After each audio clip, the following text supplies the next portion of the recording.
What's going on, everybody? Welcome to another episode of the Touchdown with Doug Smith. I'm here with my co-host, Mike Williams. And folks, we're going to talk about our NFC South draft grades. So if you're a fan of any of the teams in NFC South, stay tuned, especially if it's not your team. You want to know how they did because, your team is going to be going to war against them. So, but we're going to give our draft grades. No UDFAs. We're not talking about UDFAs in this episode, but we're going to talk about the people who are drafted, and we're also going to be referencing a pretty cool article from MSN.com. So you'll get three different perspectives, and then we'll read each draft pick that was selected. Mike, you ready to get it on with this one, man? Absolutely. Awesome, man. And also, before we start, comment below if you agree, if you disagree, if you hate us, man, whatever. Let's talk about it. We're pretty cool guys, though, man. We love chopping it up with the folks, the good people of Touchdown Nation in the comment section. Let's kick it off with the Atlanta Falcons, very scrappy Atlanta Falcons. First, man, Bijan Robinson, 8th overall pick in the first round. I thought he was going to Philadelphia. How about you, Mike? Yeah, man, I thought they were gonna pick him up. Yeah, I totally thought so too. But great pickup, man. Some people say he could be the next LaDainian Tomlinson, man. And Mike, you and I are the same age. We're in our mid-30s, man. And, we come from the era, man, where there was always a lot of really good running backs in the league. And it wasn't this, we got 3-4 backs in the backfield. Like, there was just one running back and holding it down. Bijan Robinson reminds me of that, man. And I'm excited to see what he does.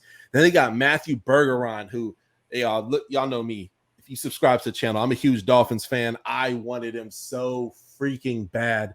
And another team jumped in front of us and got it, man. So I was like, dang, man, Atlanta did their thing. But he came from Syracuse, absolute baller.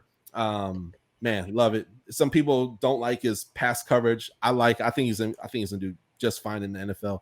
Then Zach Harrison, DN Ohio State. Clark Phillips, cornerback, Utah. One of my favorite. He got to be in the top. I would probably put Clark Phillips maybe in the top 5 position as far as best DB. Probably top 7. I'd probably around number 6 or 7. But Clark Phillips, he is scrappy. And Utah has been putting out a lot of very good defensive players past couple of years. That's a guy you want to take and watch, Clark Phillips. Then there's DeMarco Helms, safety out of Alabama. Then you have Jovan Gwynn, offensive guard, South Carolina.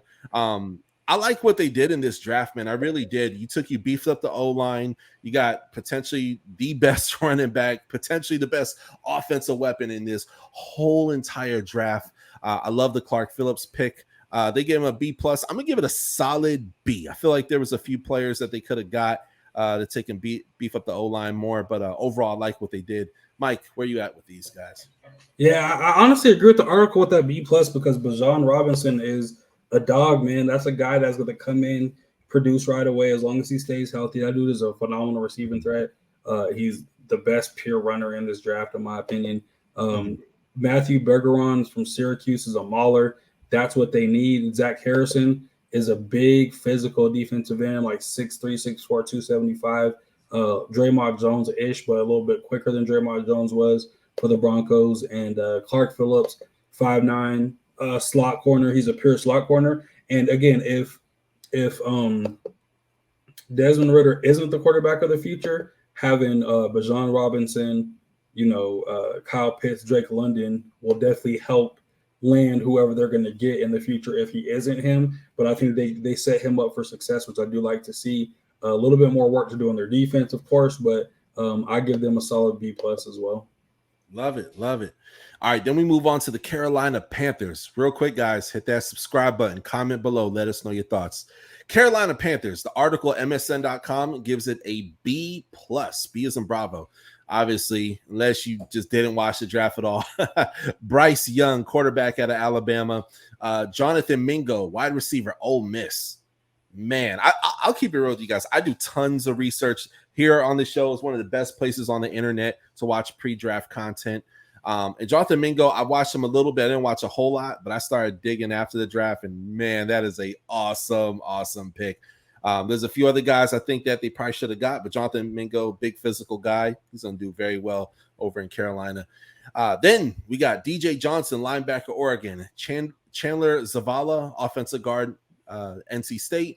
and Jamie Robinson, safety out of Florida State. I like that pick a lot. Article gives it a B+. I really like what they did a lot. They're bringing in a massive army of UDFAs. We're not going to talk about that today, but just the draft picks on how they did. Article gives a B+. I'm going to have them right at a B. But I love what they did. I feel like, again, maybe some other better receivers to get. And probably better defensive players for where they were at in the draft. But overall, like what they did a lot. Mike, where you at with these? I give myself a B+ as well, man. I do like it, and the reason I give them that B+ is because they traded up and they didn't overthink the size of Bryce Young and all that. That dude can ball, man. He went to Alabama, played in the SEC. He balled out, stayed relatively healthy. So I think if you can stay healthy at Alabama in the SEC, you have a pretty good shot of staying healthy in the NFL. Obviously, NFL. Everybody was one of the best players on their team, so I'm not saying the SEC or Alabama is the NFL because it's not. But a lot of people from the SEC got drafted in the first round this year. So, and then going back and getting Jonathan Mingo, I think is great. He's not as good as DJ Moore, but he's a DJ Moore light. They got rid of DJ Moore in that trade, but that's a guy that can come in and produce for them right away. DJ Johnson, I like a lot, edge rusher. And Chandler Zavala, I think, is going to come in and start for them right away, right down the road at North Carolina State. So I do like their draft overall, man. They didn't have a ton of picks because of that trade, but they did hit on their picks. They had very impactful picks, so I liked it a lot. Man, I love it. All right, next team we got is the New Orleans Saints, baby. Who that said they're going to be them Saints? Well, this year they beefed up. I love what they did. Now, the article gives them a B+. They got now, I heard 3 different ways to say his name, but I'm going to call him Brian Breesy, defensive tackle coming out of Clemson. They got Isaiah Foskey, DN, Notre Dame. Kendre Miller, running back, TCU. He's the reason he put that team on his back. And there's a lot of good players, man. Quentin Johnson and so forth. A lot of good players, man. They have pretty good defense, too. But, man, Kendre Miller, man, coming off of the ACL tear right now. We all know that. But that's a guy, he should be ready to go as early as maybe week 2 or week 3, I'm thinking, just off the strength. But Kendre Miller, friend of the show, watch the interview. We've had him here on the show, me and Mike, man. We did our thing. We had our other co-host, Soup, was on the show too, interviewing him. And Kendre Miller is a great guy. So check out that pre-draft interview. Great dude. Then there's Nick Saldiveri, offensive tackle, Old Dominion. Old Dominion had a lot of people in this year's draft, man. So good to see some VA superstars taking come out there. Then let's see who else they took. They got Old Dominion. Then they got Jake Hayner, quarterback, Fresno State. Jordan Howen, safety, Minnesota. Then they got A.T. Perry, Wake Forest. I like this draft a lot. They gave him a B+. I'm going to stay right there at a B+ as well, too. Mike, where you at? I give them a B-, man. I like their first 3 picks. I love the Brian Breesy. He had a little bit of injury issues in college, but when he was on the field, I don't think he was terribly far off from Jalen Carter. You know what I'm saying? I think if he would have been in that Georgia system with all that talent around him, he probably would have went a little bit higher because he would have shined a little bit more, but he played very, very well. Isaiah Foskey, big, solid DN, physical. And Kendre Miller, obviously friend of the show. I'm glad his medicals they felt comfortable with, and they end up pulling that pick in. Aside from that, man, I'm not sure if any of these other guys besides maybe Jake Hayer, and A.T. Perry, those 2 will make the roster. I feel like there was a few things that they could have used a little bit more depth on, man. They needed some more corner help. They needed a little bit of safety help. They need to start replacing some of those aging guys. So I think they could have made a few more moves, but I do like what they did on their D-line. And obviously, we love Kendre Miller. Young, still only 21 years old when the season starts, I believe. So he'll heal up well and be an absolute monster. Him and Alvin Kamara, depending on how Alvin Kamara's off-season trouble goes, that could be a phenomenal backfield. Yeah, Kendre Miller is going to be a fun running back to watch. Different running style from Alvin Kamara as well, too. Almost reminds me, Mike, remember when they used to have Reggie Bush and Deuce McAllister many, many years ago? Man, it almost reminds me, obviously 2 different players, but it was like one was smash, the other one was dash, man, and they were just making it happen, man. So very cool for them to have 2 superstars there for sure, the running back space. Real quick, last team of this division, and before we finish off the episode, hit that subscribe button, guys. Comment below, let us know your thoughts. Tampa Bay Buccaneers. Now, MSN.com gives them a grade B. B is in Bravo. First pick they got was Kalijah Cansey. He got a lot of Aaron Donald comparisons. D tackle Pittsburgh. But let's see how it pans out. We know they love getting defensive players early in the draft over in Tampa. Then they got Cody Mauch. Yeah, you know, not one but two gingers on the O-line, man. But I love it, man. Cody Mauch, man. He came alive in the Reese Senior Bowl. His one-on-one drills, he was embarrassing, guys. Then he has this Viking look, man. It's his outdoorsman look. But he's very good, super nice guy, great teammate. He's going to do very well. Then they got Yaya Diaby, DN Louisville. Love that pickup. That's a lot of great hand moves there. Can't really beat you with the bull rush, but very good DN there. Then there's Servosia Dennis, inside linebacker, Pittsburgh. We got Payne Durham, tight end, Purdue. Josh Hayes, cornerback, Kansas State. Trey Palmer, wide receiver, Nebraska. And then Jose Ramirez. I almost had him on the show. I was like that close, man. Jose Ramirez, man, outside linebacker, Eastern Michigan. The article gave him a B. I think MSN did good. The other episodes of Mike, you and I were pretty much in other areas as far as what we did, but I'm going to take and leave it as probably like a B minus. I'm right in that area. I wish they would have got a quarterback. I know they have, quarterback right now in Baker Mayfield, but that's something that I wish they would have got.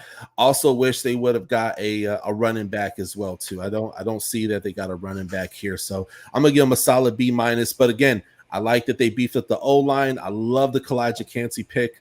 They have all types of receiver weapons and whatnot who are, we'll see how they do. They didn't perform so well last year, but I think they'll bounce back for sure. But Mike, what you got, man?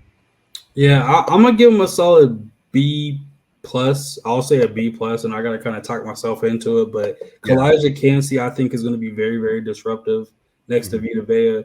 Cody Mauch, I think, is a very athletic guy, but he's very, very light in the feet, man. Like, in not a good way in the run blocking. Like, he's a guy that can you hit him with a power rush, you can get past him pretty quickly, and I don't think he needs to be able to get his center a little bit better there and drive off the ball. Yaya Diaby and Jose Ramirez, man, I think those are Jose Ramirez, that 6th round, their last pick. Very, very underrated pass rusher. I think that combination with Payne Durham at tight end, big 6'5" tight end, and then Trey Palmer in a 4.3 340, I believe, out of Nebraska. So that's going to be the fastest guy on that team for sure. Him, Godwin, and Mr. Reliable Mike Evans, I think, is going to be phenomenal for Baker. Give him a little bit of to do, but I think they could have made a better draft pick on the line at that point in the draft, which is why I'm going to give them that B plus. But I think overall they filled a few needs, and I'll be interested to see what kind of season they have. Absolutely, man. Absolutely. Well, folks, there you have it. Those are our NFC South 2023 draft grades. You guys comment below. Let us know your thoughts on this episode. Do you agree with me? Disagree with me? Do you agree with Mike? Do you disagree with Mike? But most importantly, hit that subscribe button. That helps the channel to grow. You can be a part of Touchdown family, Touchdown Nation, and join the family. Once regular season happens, we typically, most weeks, we do 2 to 4 live shows. We just like to talk with the fans. No matter which game is on, we would try to switch it up. And then January through April is one of the best places on the internet. Check out our award-winning, in my opinion, pre-draft series, man. I think this year we had almost 40 people in the draft on the show, man. So y'all check that out. Hit that subscribe button. Catch you guys next time. God bless you. Thanks for watching another episode of the Touchdown with Doug Smith, where I cover all 32 NFL teams plus NFL exclusive interviews. Hit that subscribe button. Hit the bell for the alerts. Comment below, and we'll catch you next time on the Touchdown with Doug Smith.